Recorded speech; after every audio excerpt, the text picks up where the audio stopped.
Good afternoon, all. It's just afternoon here. So just after midday in France, and it's forecast, I mean, it's the middle of the day, but it's forecast to get very hot. As the day progresses, we've had pretty dire weather for the last week. Well, very wet weather, which maybe the ground needed. But few storms. We've still got some storms forecast. However, some warmth is here, and that makes a huge difference. And so I had a letter to post this morning. So I cycled down to the post office, because that's within a kilometre and allowed. Though from next week, from May the 11th, if numbers of cases stay the same or diminish here in France, I will be allowed to cycle on the road. I think I've got to keep it to a maximum of 100 kilometres. I should manage that, I think. I saw a picture of the cyclist in... Here's a result from the web. Sorry, it's picking my phone's picking up stuff. I saw a picture of the cyclist in Spain having been given that freedom, and the roads just full of cyclists. So whereas I'm imagining these quiet roads next week, it may be flooded with cyclists, frustrated cyclists who haven't been able to ride so far.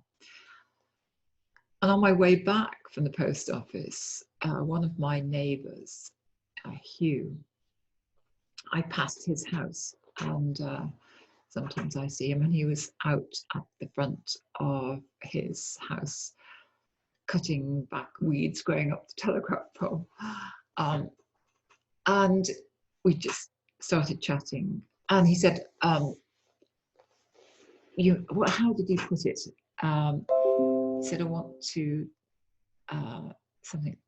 tell you about something that you said on one of your recordings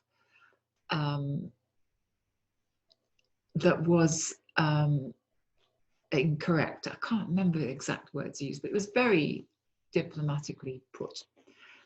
And because I had spoken about the number of cases in France and the colour coding of the northeast being red, like the highest number of cases, middle band diagonally across the country, amber, and the area in the southwest, predominantly where I am, green. And I said that that red, those critical number, was possibly because it borders with Italy. I don't know what I was thinking. So Italy doesn't border with the northeast edge of France, it borders with the southeast. I don't know, I had a very odd image in my mind of the borders of France as I was saying that. And Hugh was saying that actually it's very likely that the number of cases in the northeast of France was because of a large evangelical meeting that was held where people came from all over. And also being close to the border with Strasbourg. And also politicians and journalists move backwards and forwards. So where the places are where there's been the most movement and where there have been big gatherings, those seem to be the areas. Whereas, and Paris, where a lot of people fly in, come in. Whereas one of the other big cities in France, Marseille, he was saying the Marseille people, if you're in Marseille, you stay in Marseille, you don't move about, which is really interesting. I didn't know that they were very kind of, I suppose, insular in a way. I'm not sure if that's the correct word. And so they haven't got many cases despite being a big city. So it's very much connected to the movement of people. And just interesting, you know, learning about things like characteristics of Marseille, for example. I thought, oh gosh, and it's not like it's a post on Facebook or something where you can go back and edit it and correct the details. It's out there, spoken. And so apologies, I gave you some false information there about the geography of France and Italy and the reasons, my believed reasons for the severity of cases in the northeast of France. So I was completely off the wall And so thank you, Hugh, for correcting me. And interesting that I mentioned the other day that I've been approached to be involved in a global project about trust.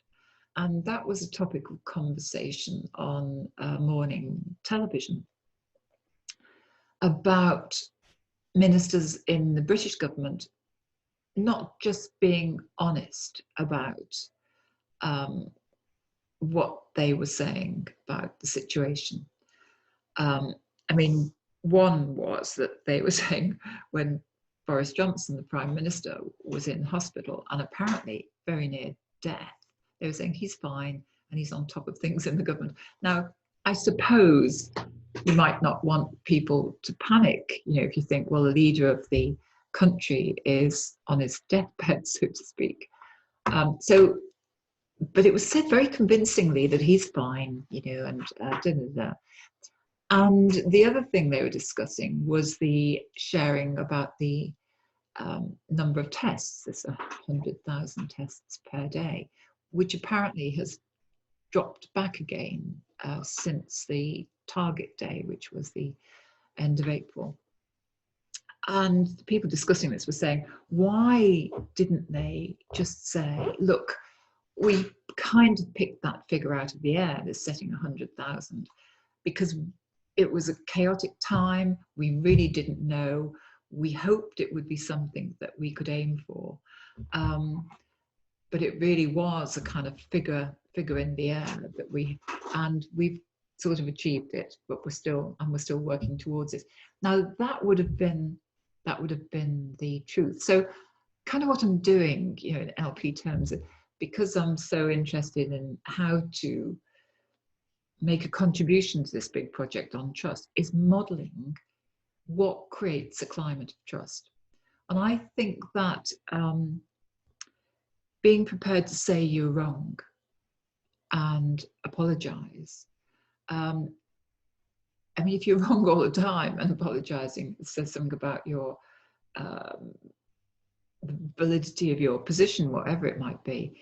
But if you're wrong and then you're prepared to say, look, I made a mistake, which the French President Macron did say, that I'm learning, I've made mistakes.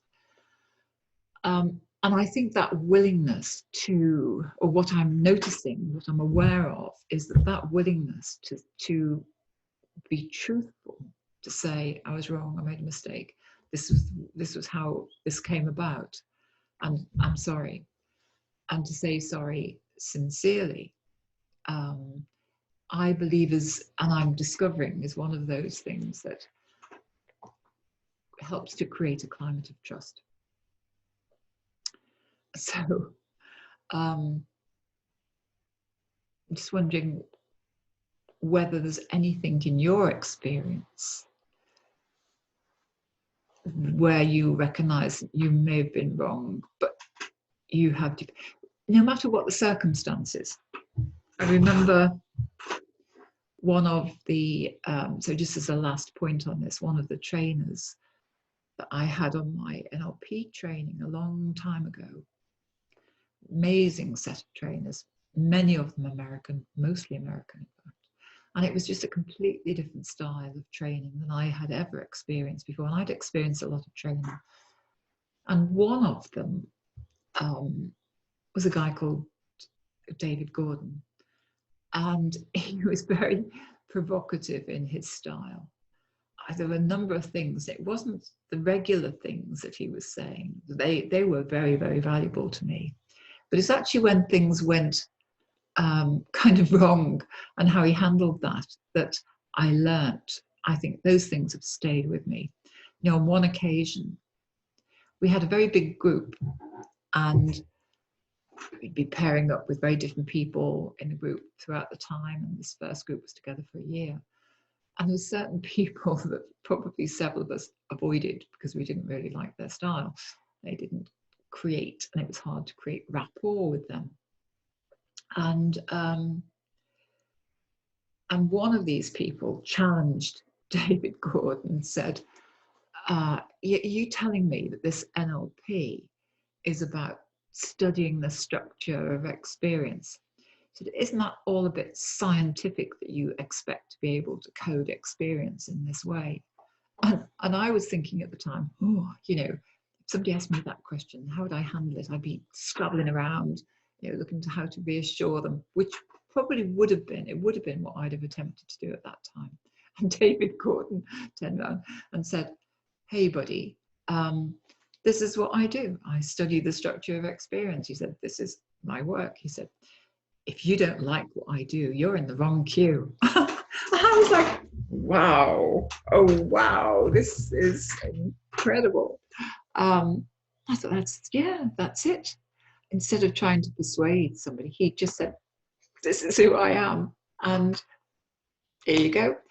So, and I learned so much from that interaction that that was, he did a number of things. What was the other thing that he did? Well, many. I remember him, I think it was probably the same guy or somebody similar to him who wasn't succeeding. Oh, I know what it was. We were doing an exercise and he had set it up. David Gordon had set it up. And it was post-lunch, which is a tricky time sometimes. And it was just felt like the energy in the room was a bit flat. And after a little while, maybe after about 15, 20 minutes, David Gordon shouted out and said, hey guys, just pause where you are, just stop, okay. He said, I don't think this exercise is going very well. He said, I've come to the conclusion that exercises have a shelf life, and this one just passed its shelf life. Let's do something else. I thought, that's incredible. You know, how often had I at that time just, you know, plowed on even though something wasn't working, just because I said a word and you do it to the end. And here was he being balanced enough, centered enough to be able to say, this isn't working, this is wrong for now. And I think he even said, look, sorry, you know, but let's do something else. And that action in that moment, I learned so much from that. It takes a lot, sounds very simple. I think it takes a lot to do that, no matter what the circumstances, to be able to say, look, not working, sorry. You know, I made the wrong call there. Or I thought I was making the right call, but it's not working out. Let's do something else. Though it was those kinds of moments, and it's almost a case for things not going well, if you like. I find that those moments are the opportunity to demonstrate stuff. And in my case, it's NLP. It's like, how do you demonstrating how you handle something when it doesn't go the way you expected, when something goes wrong. That can be so much more valuable than just doing things according to plan, for example. I always think if people are going to do things, for example, to plan to a script, why not just send us the script? Why are you bothering rocking up? I know that's an extreme point of view. However, so it's a case for going, you know, there is no failure, only feedback. And it's more than that. It's saying, not only is there no failure, actually, when things go wrong, it's a tremendous opportunity to demonstrate learning in the moment. So, question to you, I forgot to give you a question yesterday. How are you in these stakes of being able to just do something as you are and handle what happens, see it as an opportunity, almost wish for it not to go entirely well, so that you can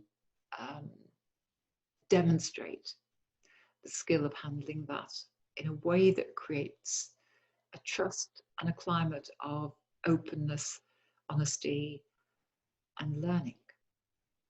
There you go. Have a think about that one.